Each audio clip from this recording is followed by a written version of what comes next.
vAuto has definitely changed the way we operate our business. In the past, we would buy cars just to buy cars. We would expect a customer to buy a car from us just because we had a nice looking one. It was polished nice. It was recon nice. It drove nice, and we sort of ignored what the market was on the car.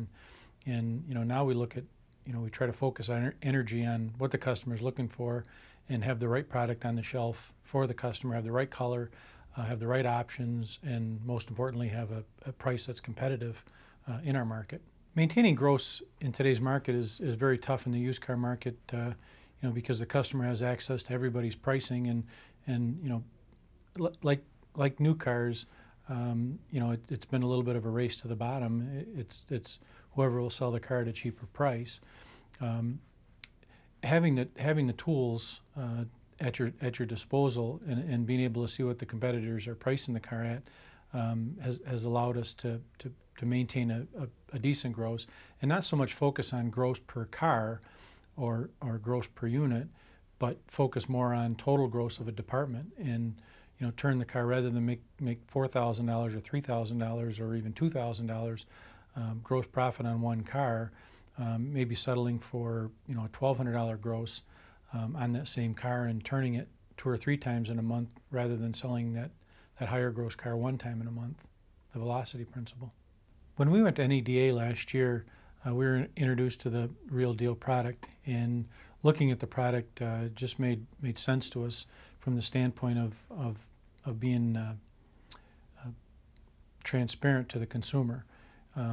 With the internet today, whether you want to be or not, you're transparent to the consumer, and the more you can show the customer the price that you have in a car and where you stand in the market of the car, it just makes the whole selling process easier. And the Real Deal tool was obvious to us that this was just a tool that would help us be more transparent in the market. The Real Deal product has helped us maintain gross because, many times when a customer is getting ready to leave your dealership, it isn't because he or she necessarily is getting a bad deal on a car. They just don't know what deal they're getting on the car, if it's a good or a bad deal.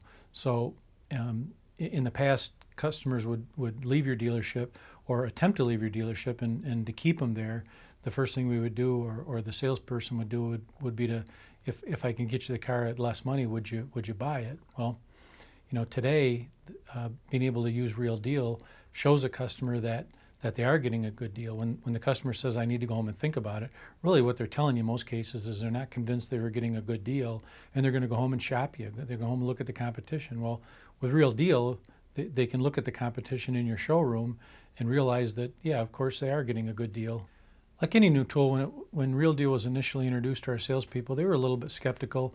They felt that we were maybe giving too much information to the customer, showing them, where the cars were and how everybody was priced, and after we explained to them and showed them that the customer's getting that information, if they're not getting it from us, they're gonna give you that canned statement to say, I need to go home and think about it, or talk to my spouse, or pray, or whatever it is they do to leave your dealership.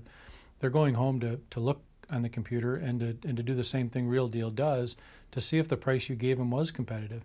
And if it was competitive, of course they come back. If they find you weren't competitive, you don't get a second chance. They then go to the competitor that had it cheaper, and you lose a customer.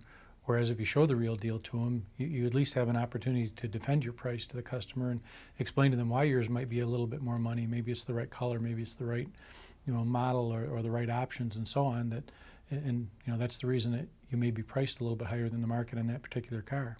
Consumers have been conditioned in our market, and probably in most markets, that they negotiate on price, and we're not a one-price store, and may never be a one-price store. But what Real Deal has helped us to do is narrow the negotiation gap. In the past, we'd mark a car up $3,000 or $4,000 or $5,000, and allow the salespeople to negotiate with a customer, and give a discount of $2,000 or $3,000 in some cases, and it's a win-win for us and the customer. With Real Deal, and I guess the internet in general today, you have to put your best price forward, or you don't get the traffic to start with.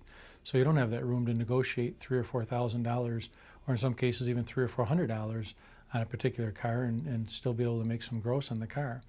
So Real Deal has certainly allowed us to narrow that negotiation from thousands to hundreds, or in some cases, hold the asking price of the car and throw in a set of mud flaps, or in some cases throw in nothing, justify that, geez, we already got the best price in the market. We can't negotiate on this price at all. vAuto has helped us to understand that what we think the customer wants may be vastly different from what the customer is really looking for, and what the customer is willing to pay for that product once you buy it.